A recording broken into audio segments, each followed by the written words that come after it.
We've been covering the NFL draft all throughout the preseason. We still are a few weeks away, but it's time for another update. That's right, NFL Mock Draft 3.0, but this time with trades.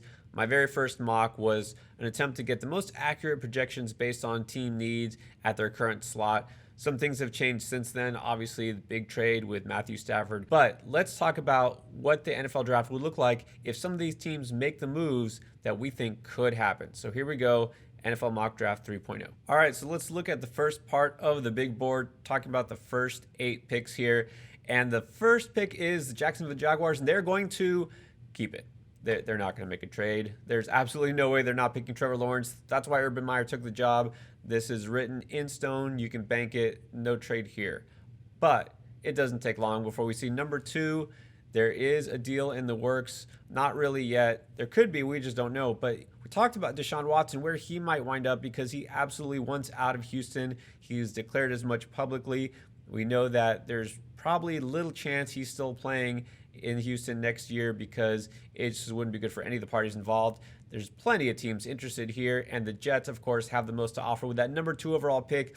It's a perfect opportunity for Houston to start over and take their own quarterback of the future. And I think they do just that. It makes sense for the Jets too. New head coach, fresh start. They need a quarterback as the answer there. Sam Darnold clearly doesn't look like he is the answer. But regardless of whether you're talking about multiple first-round picks throughout the next couple of years or if Darnold is involved, doesn't matter. The Texans are going to take a quarterback, and I think it's going to be Zach Wilson. You could argue that maybe Fields belongs here number 2.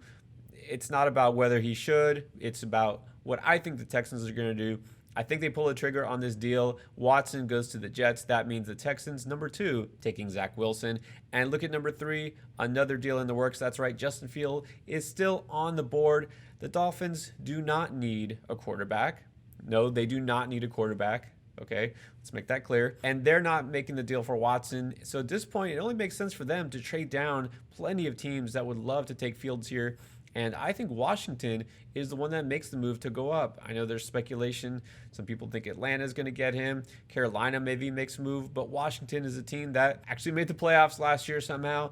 There's no way they're going to go with that mess at quarterback going into this next season. The Dwayne Haskins era is over. Alex Smith is clearly not the answer. He is a backup, a veteran presence, and that is it. They have to make a move here. So instead of free agency, some people still speculating on a Cam Newton reunion. If it didn't happen last year, I don't think it's going to happen this year. They want somebody to lead their franchise into the future. And with Fields on the board, it only makes sense that something works out here. So I think Washington pulls the trigger and gets him at number 3. Now, number 4, Atlanta's going to stand pat. They're going to take a need, which is defense here. Surtain makes the most sense. That secondary was definitely the biggest issue on the squad last year. Cincinnati have this happening pretty much every mock except for my fantasy one where, offensive lineman is just too boring, but they're going to get their guys, so we'll add number 5. So nothing major there. Philadelphia, they could go either way. I think they either go secondary or wide receiver with the whole question of who's the quarterback going to be. Don't rule out the fact that Wentz could still be dealt. I know a lot of people think Doug Peterson was let go just because, they basically took Wentz's side instead of his. I think there's just a disagreement. This ownership has a quick hook with coaches, and think about not that far removed from the Super Bowl win. This, I don't think, has to do necessarily with Wentz in particular, but whoever's the quarterback, it doesn't matter. They're going to need to get some more weapons. Alshon Jeffrey gone. Deshaun Jackson, that era is over. And so with just a couple of young receivers, of course, the Arcega-Whiteside pick was a big miss there. They're going to go for the top receiver in this class in Jamar Chase. Number 7, the Lions. Clearly, they don't need a quarterback. Or do they? A lot of people think, well, Jared Goff's not the answer. Obviously, the Rams were quick to dump him. I don't think they're going to spend a first-round pick, a top 10 pick, on a quarterback when they still have Goff, who was the number 1 pick. He wasn't that bad last year. Let's just be honest. I think it's more about the relationship between Goff and McVay, maybe strained, but I don't see the Lions taking a quarterback. They have a desperate need of wide receiver, so why not take the number 2 guy on the board, which might be Jalen Waddle. I know a lot of people think Devontae Smith and Waddle, between the two of them, that Waddle is going to be the better pro because of his size, his physical attributes. If Waddle had played full season, then maybe he would have been maybe not as productive as Smith, but still some injuries maybe held him back. Regardless, Waddle is a smart pick here, and I think that's where the Lions go at number 7. And then here's your next deal at number 8, San Francisco. Do they need a quarterback? That's debatable too, but I think that Kyle Shanahan is tired of waiting for Jimmy Garoppolo to stay healthy and to live up to his potential, whatever that may be. He's not the answer. They make a move and they go to get Trey Lance. Some people think Carolina might move up. I think Carolina moves down here. They'll give Teddy Bridgewater one more season to kind of hold the fort down, but they have just way too many needs on defense and otherwise. So I don't think Carolina is the team that's going to move up. I think they're going to move down and accumulate more assets, try to build up another year before really making a run in 2022. San Francisco, they can't wait anymore for Garoppolo. They need their quarterback, and Shanahan is confident that he can take Trey Lance and all his arm talent and develop him. So I think they pull the trigger at number 8. And Denver is going to stand pat. I don't think that there's enough quarterback help there left for them. And after Drew Lock, they're not going to pull the trigger on a quarterback again. They need help in the secondary. That secondary was absolutely decimated at the end of last year with so many injuries and suspensions. So Caleb Farley, actually a good value pick there at number 9. The Cowboys do need some help at offensive line. That once dominant offensive line is struggling a little bit. They need to keep Dak healthy.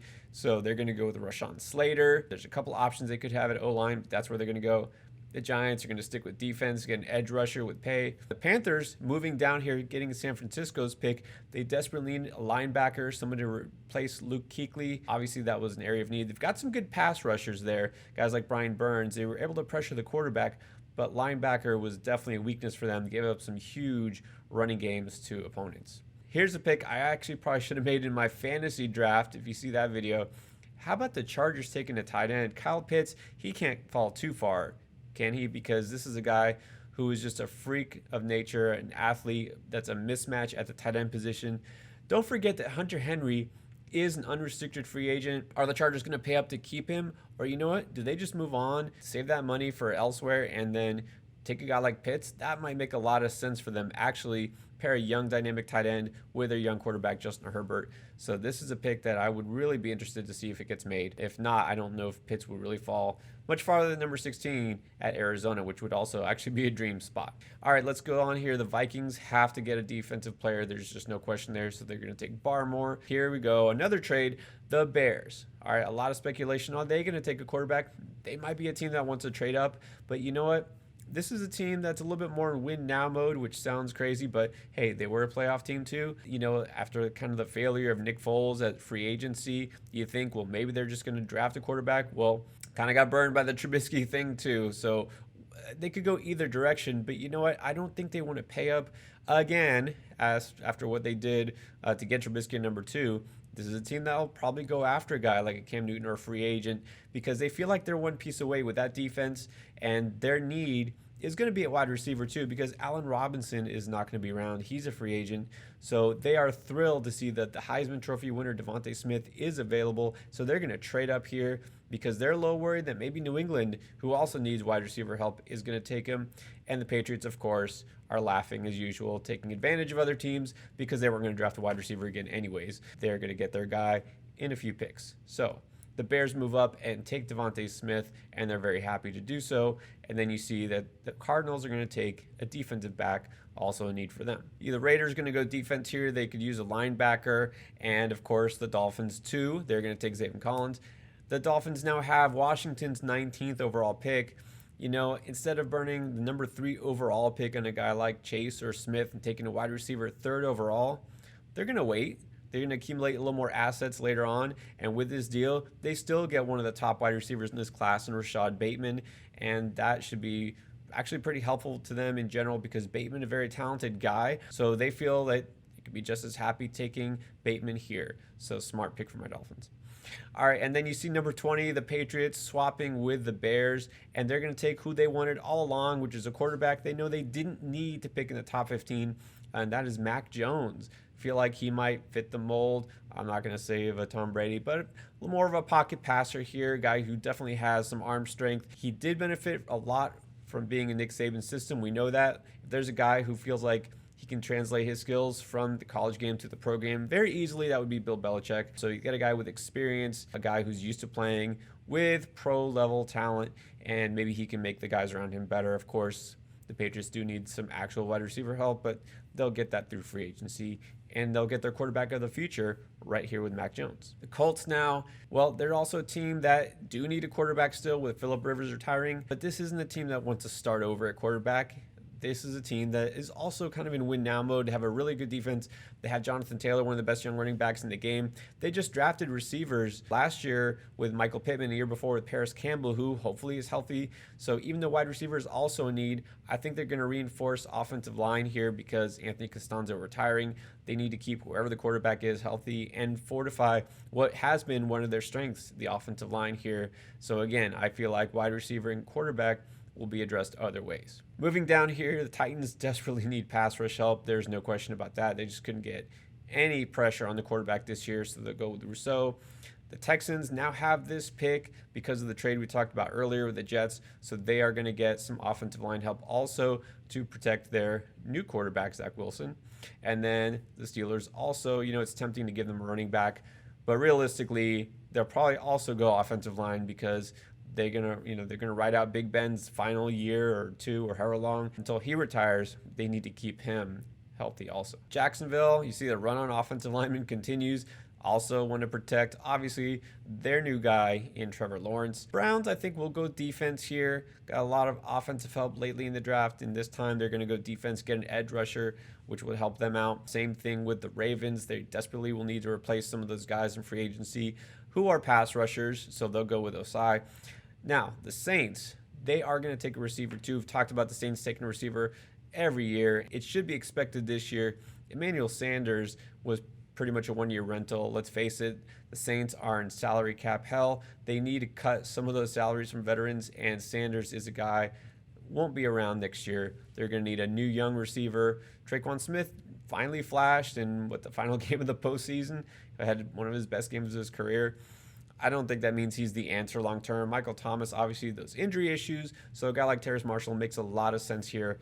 Why not get the hometown guy there from LSU? The Packers taking a receiver? Yes, let's just put that in every single draft, right? Let's just have the Packers take a receiver forever, and then we'll speak it into existence. Why not take Rondell Moore? The guy out of Purdue is somebody who is going to be available, and I know there's some questions about a guy like Kadarius Toney, who has a lot of athleticism.